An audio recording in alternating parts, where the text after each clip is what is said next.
उड़ीसा पर्व इस शानदार समारोह में शामिल होने का अवसर मिला था और बहुत बढ़िया मसाले वाली चाय भी पी थी।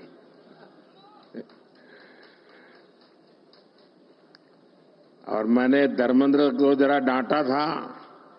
मैंने कहा यार इतना बढ़िया कार्यक्रम किया, मेरे पास जरा ज्यादा समय होता तो मैं और ज्यादा अंदर घूम लेता। शानदार कार्यक्रम था जी। ओडिशा पर्व में उड़िया विरासत और गौरव के वो भव्य दर्शन, उड़ीसा के लोगों का स्नेह और अपनापन, वो मेरे लिए बहुत ही यादगार पल है। आज मुझे बाबा लिंगराज की पावन धरती पर आने का सौभाग्य मिला है। मैं इस एकाम्र क्षेत्र को प्रणाम करता हूं। मैं महाप्रभु जगन्नाथ के चरणों में प्रणाम करता हूं। साथियों, यहां एयरपोर्ट पर ही इतनी संख्या में आपका आना, उड़ीसा के लोगों का आना, और मुझे तो इसका एंड दिखता ही नहीं है, लोग ही दिखते हैं।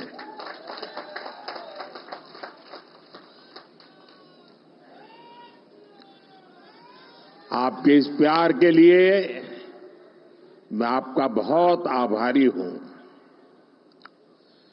और मैं देख रहा हूं कि एक उमंग, ऊर्जा आपके चेहरों पर, खुशी, चमक, मैं देख भी रहा हूं, मैं अनुभव कर रहा हूं। और ये चमक बता रही है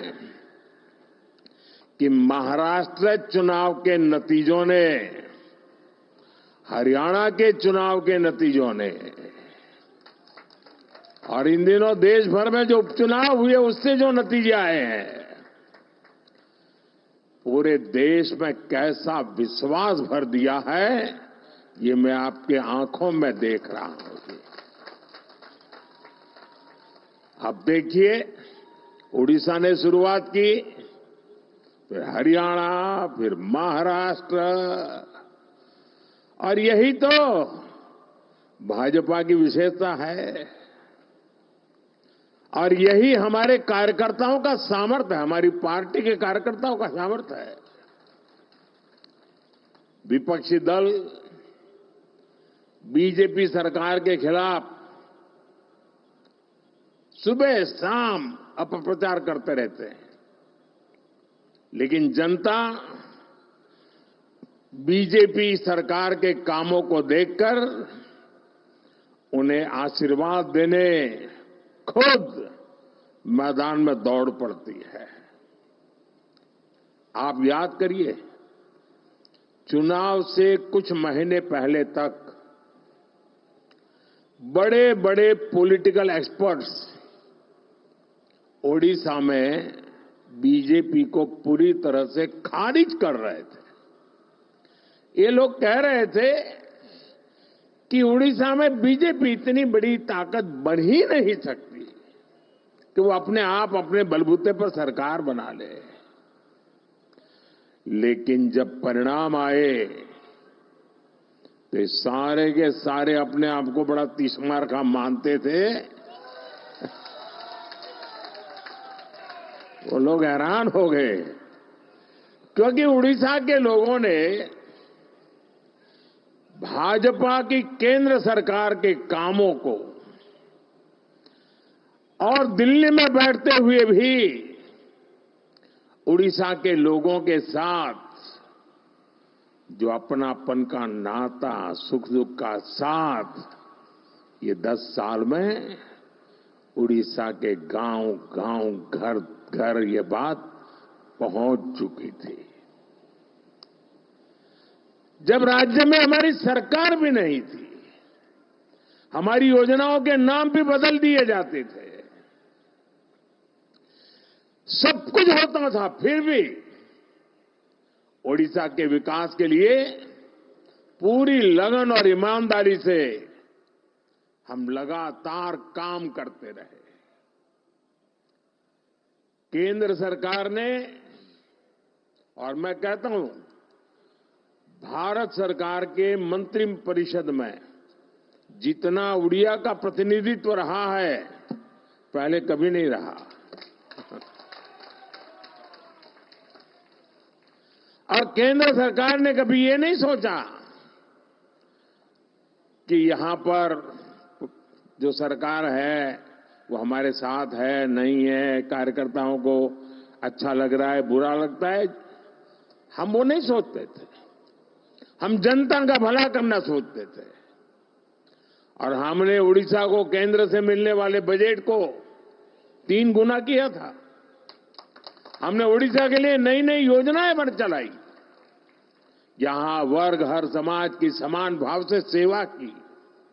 और इसलिए उड़ीसा की जनता बीजेपी की नीतियों को और कार्यशैली को भली भांति जान पाई, उनका एक विश्वास पैदा हुआ और दिल खोलकर हमें आशीर्वाद दिया। मैं तो इंटीरियर में जाता था, कभी मैं संकोच करता था, अरे मेरे हिंदी भाषा में मैं बात कैसे पहुंचाऊंगा, लेकिन मैं देख रहा था कि भाषा भी कभी रुकावट नहीं बनी, भाव इतने मजबूत थे जो भाषा से भी ऊपर सवार हो जाते थे। साथियों, मुझे पहले सीएम के रूप में गुजरात की सेवा करने का मौका मिला, फिर पीएम के रूप में देश की जनता का सेवा करने का मौका मिला,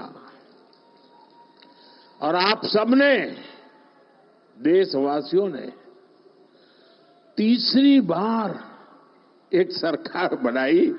मैं दुनिया में जहां भी जाता हूं, सारा दुनिया के लोगों को लगता है भाई क्या बात है, हिंदुस्तान के लोग 140 करोड़ का देश, इतना बड़ा देश, और लगातार एक सरकार को बार बार चुनता जा रहा है। हम 14 में आए, 19 में आए, उससे दुनिया में जितना प्रभाव था 24 में उससे अनेक गुना ज्यादा हो गया है। और साथियों, जब मैं सीएम पीएम के रूप में काम करता रहा, मैंने राजनीति के अलग अलग रंग देखे हैं, मैंने उसके तरीके भी देखे हैं, और मैं मानता हूं कि राजनीति में नीतिगत विरोध ये बहुत स्वाभाविक है, ये लोकतंत्र का स्वभाव है।